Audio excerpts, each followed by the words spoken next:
Hi friends, hope you guys are all doing well. Today I will talk about a different type of degree, specifically the PhD in management. And it's surprising most of us do not know about this degree. And in fact, like in many things in life, I came to know about this degree from a former student. In fact, this student had finished his master's and he was working in a multinational company for several years. And he suddenly came to me one day, came to my room and said, I want to do a PhD. So what I thought is he was probably planning to do a PhD in the core discipline. But it turns out he wanted to do a PhD in management. And that was very interesting because he had spent 10 years in working on various problems in a company, typically different type of mechanical sciences or engineering type of problem. And he felt that it was better idea to go for a PhD in management at this stage. Now when you think about it, this does make some sense because as far as engineering and sciences are concerned, most of the work done in this field is a direct continuum and continues from bachelor's to master's to PhD. So either people are solving some sort of differential equation or doing some form of computational modeling or something like that, doing machine learning or different type of engineering problems. And here the work done in the industry in a larger process setting may not be very useful when they come back to the university to do a PhD degree in these fields, basically engineering and science. So essentially, getting back to this guy, he actually applied to some universities. He got a PhD from Georgia Tech and now he's a faculty member. Now, one of the things which I realized is this was an excellent option for people who have been working for a number of years in the industry and maybe they do not want to pursue the MBA program. Maybe what they want to do is they want to pursue a PhD and become a professor or a researcher.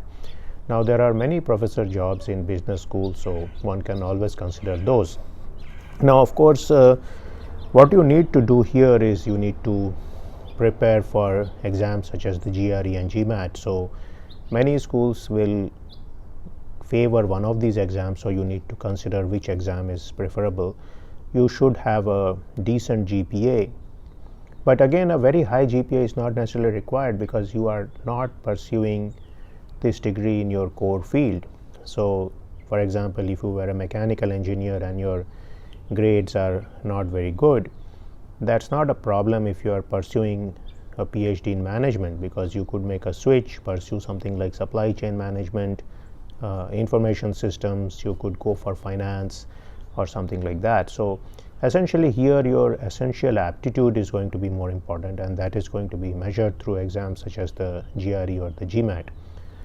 Now the next thing to consider is that you should probably write an email to a particular professor at a US university and make sure that this professor has some positive feedback for you. This is going to greatly increase your chances of getting into the PhD program.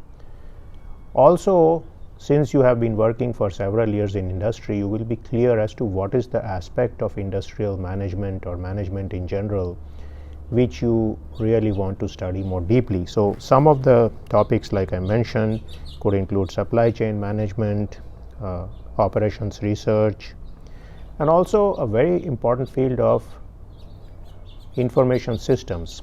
So in fact many people do not realize, because of the obsession with computer science, is that a lot of the use of computers in the industry and in corporate world is actually how you deploy the computers and how you use the computers and how you use the various softwares which are the main thing which makes computers useful. So again, this vast field is there where you can study, and this field is very important, and often management schools or business schools go quite deeply into this particular field. Now some of the things I told you, of course, are specific to US, but you don't have to just consider US here, you can consider any different country here as the case may be.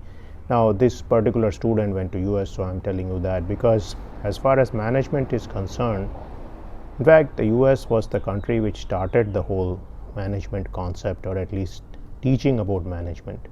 So essentially people used to spend a lot of time in the industry and over time got promoted to management positions. And one of the innovations which US universities created was this MBA degree, and this degree was of course very useful in compressing a lot of this experience which was gained through real knowledge in the corporate world into a 2-year period.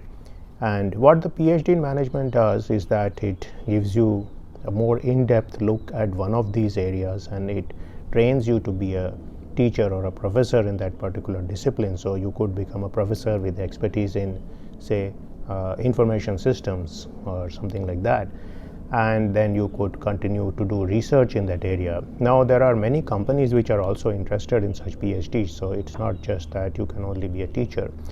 Now one of the things I liked about this approach is that I often feel that people spend many years in companies and then they get jaded and then they want to do something else, and sometimes these people want to come back to graduate school and do the PhD program or the master's program sometimes in the same discipline.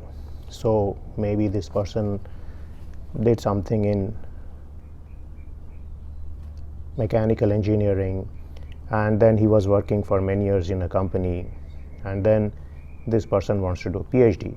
Now in this case, a lot of the experience which this person has gained by working years in the corporate sector is sometimes lost, because once you go back to classical engineering, your PhD advisor, who probably has never worked in the corporate world, is going to give you very university type of problems, maybe solve some partial differential equation for fluid flow, maybe do some heat transfer problem, maybe do some topology optimization problem, and so on. So you are essentially not going to benefit from the years you have spent in the industry if you go on this path.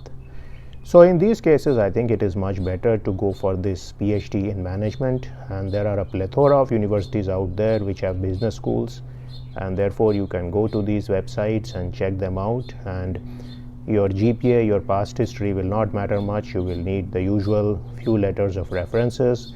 Some you can get from your masters or BS professors, but you can also get letters from your former bosses, your colleagues who may be working in different companies, and so on, because now they are not looking at your specific expertise in mechanical engineering or in the core area, but they are trying to see what is your general expertise and aptitude as a manager and what you have learned by working in the corporate world. And in many cases you can bring in a lot of useful skills to the university because of your presence in the corporate world.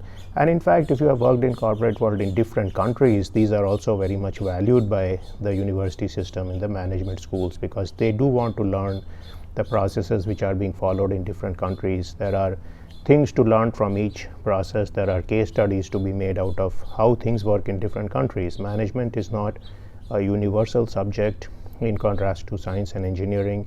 It changes depending on culture, depending on laws, depending on region. So there's a lot of contribution you can make by being from a different country and then going and doing the PhD in management somewhere else.